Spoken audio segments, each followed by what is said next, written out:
कहानी एक गाम की। ब्रेक के बाद आपका स्वागत है कहानी एक गाम की में।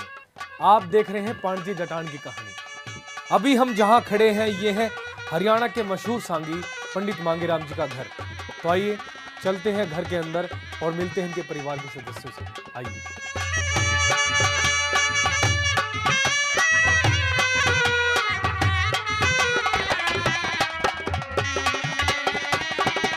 सूर्य कवि पंडित लक्ष्मीचंद के शिष्य पंडित मांगेराम जी अपने गुरु की तरह हरियाणा के मशहूर सांगी रहे हैं।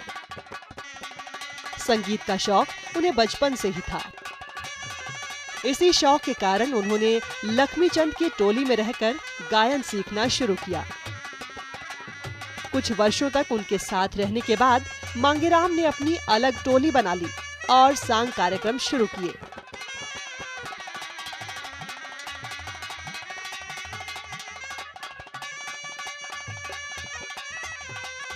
और ये वो कमरा है जहां वो बैठ के रियाज करते थे। यहाँ उनकी ढोलक, नगाड़ा, सारंगी और बीच में वो खड़े होते थे। तो क्या माहौल होता होगा। उन्होंने लगभग 45 सांगों की रचना की, जिनकी रागनियां आज भी हरियाणा के लोक गायक गाते हैं। पंडित मांगेराम का जन्म गांव सिसाणा में हुआ था। बाद में उनके नाना जी ने उन्हें गोद लिया और वे पांची के निवासी बन गए। पंडित मांगेराम ने 2 शादियां की थी।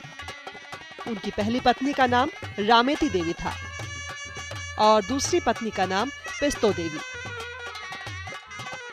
गांव पाणची की कहानी हो और पंडित मांगेराम जी का जिक्र ना हो तो कहानी अधूरी सी रह जाएगी। पंडित मांगेराम जी अपने टाइम के बहुत ही मशहूर सांगी रहे और आज हम बैठे हैं उनके घर में उनकी धर्मपत्नी के साथ। तो आइए बात करते हैं इनसे। नदी राम राम।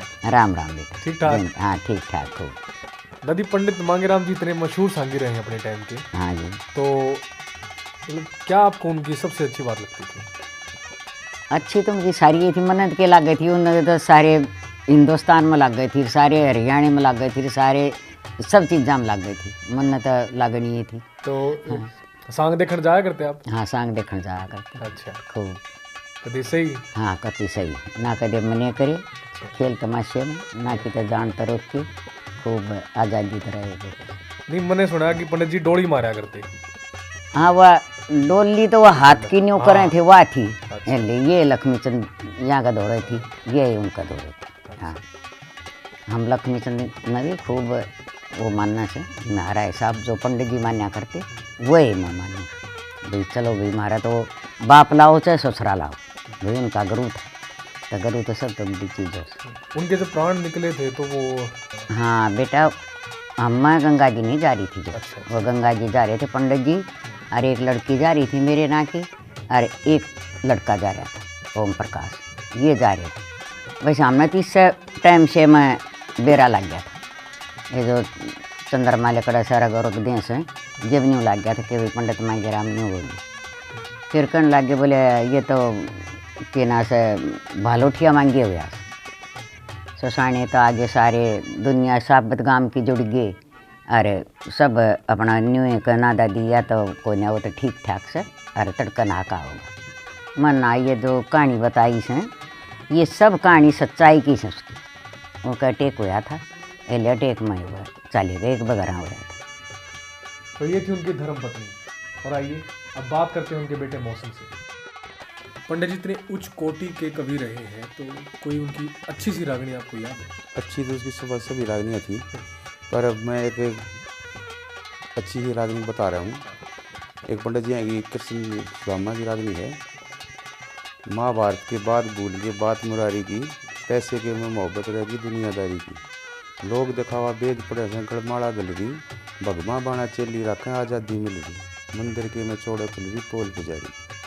पंडित जी ने फिर लास्ट में अपना उसमें ये बताया, मतलब मांगेराम देश के झगड़े सुन सुन कान करे, सोच समझ कर चल जाती भली भगवान करे, जिसा पुग गए पुनदान करवा भक्ति कर बारी, पैसे के में मोहब्बत रहेगी दुनियादारी।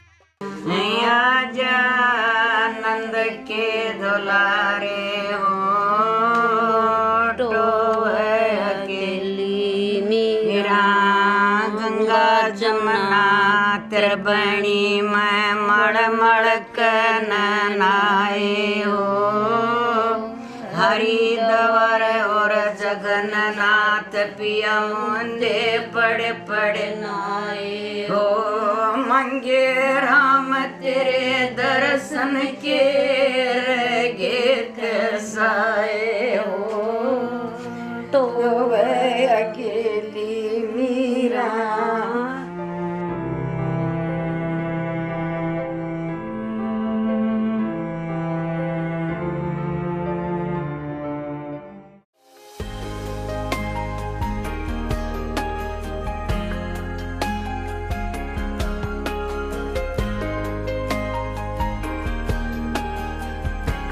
शिक्षार्थ आइए सेवार्थ जाइए। जी हाँ, इन शब्दों को सार्थक किया है पांची गांव ने। यहाँ के न सिर्फ लड़के बल्कि लड़कियां भी अपनी मेहनत के दम पर बुलंदियों तक पहुंचे हैं। तो आइए देखते हैं एक नजारा। पांची गांव में एक सीनियर सेकेंडरी स्कूल है, जहां पांची के अलावा आसपास के गांव से भी बच्चे पढ़ने के लिए आते हैं। कहा जाता है कि इस स्कूल के निर्माण कार्य के वक्त पंडित मांगेराम सांगी का इस बिल्डिंग के निर्माण में अच्छा खासा योगदान रहा है। अन्य स्कूलों की बजाय इस स्कूल में लगभग 600 बच्चे शिक्षा ग्रहण करने आते हैं। स्कूल में लगभग 35 अध्यापकों का स्टाफ है। मैं राजवीर सिंह लगभग 7 वर्षों से इस विद्यालय में कार्य कर रहा हूँ। ये विद्यालय हरियाणा सरकार की तरफ से 1952 में स्थापित हुआ। इस स्कूल में मुख्य योगदान पंडित मांगेराम जी का रहा। गांव वालों द्वारा हमने ऐसा सुना है। गांव वालों ने बताया कि पंडित मांगेराम ने सांग के द्वारा यहाँ चंदा इकट्ठा करके इस स्कूल का निर्माण करवाया, भवन बनवाया। और ये स्कूल तब से जो है ना काफ़ी अच्छी तरह प्रगति पर है। इसमें जो है ना लगभग 275 विद्यार्थी और 300-325 के करीब छात्राएँ पढ़ रही हैं। इस स्कूल में जो है ना सभी सुविधाओं से भरपूर है और इसमें गांव के और सबका पूरा सहयोग रहता है। आसपास के जैसे उदेसीपुर है, चटिया ओलिया है और भी नज़दीक के जितने गांव हैं +1 में 2 में यहाँ दूर दूर से विद्यार्थी पढ़ने आते हैं। शिक्षा, खेलकूद और गीत संगीत के साथ साथ यहाँ के लोग पूजा पाठ में भी पूरी आस्था रखते हैं। यहाँ के तालाब के पास बने बाबा भभूतनाथ के मंदिर में कई गांव के लोग पूजा अर्चना करने आते हैं।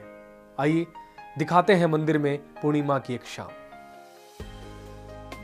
इस गांव में श्याम बाबा का मंदिर बनाया गया है और तालाब के आसपास गाजी मर्द 5 पीर की पुरानी समाधियां हैं और साथ ही सतियों के पूजा स्थल भी बनाए गए हैं। बाबा भभूतनाथ के मंदिर में हर साल मेला लगता है, जहां लगभग 7 गांव से श्रद्धालु आते हैं। वैसे तो गांव के लोग यहां हर रोज आते रहते हैं, मगर पूर्णिमा के दिन यहां का नजारा अलग ही होता है। लोग दूध और फल आदि का चढ़ावा चढ़ाते हैं और प्रसाद बांटते हैं। मान्यता यह है कि गांव के बसने से भी पहले यहां पर बाबा भभूतनाथ ने तप किया था और सिद्धि प्राप्त की थी और यहीं पर समाधि भी ली थी। बाबा भभूतनाथ मंदिर प्रांगण में ही गांव वालों द्वारा भगवान शिव के मंदिर की स्थापना भी की गई है, जो स्वयं अपने आप में एक आस्था का केंद्र है। ये हमारे भभूतनाथ जी का मंदिर है और ये हमारा मंदिर 600 साल पुराना मंदिर है और यहाँ पे हर साल हमारे गांव की पूरे गांव की श्रद्धा, यहाँ पे हमारा पूरा गांव यहाँ पे हर प्रवासी के दिन यहाँ पे जोत वगैरह लगाने आता है। और हमारे यहाँ पे हर साल नवमी को हमारे यहाँ पे बहुत बड़ा भंडारा बढ़ता है, जिसमें पूरे 7 गांव के लोग आते हैं और यह भंडारा पूरे प्रसाद से पूरी श्रद्धा से किया जाता है।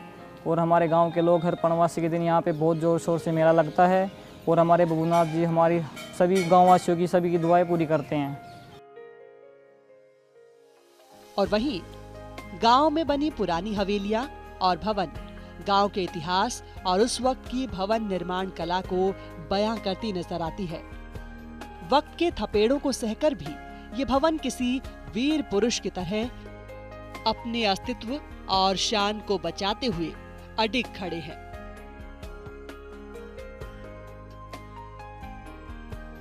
गांव में हमारी मुलाकात हुई गांव के सबसे बुजुर्ग आदमी भीम सिंह जी से, जिनकी उम्र 100 साल से ज्यादा है।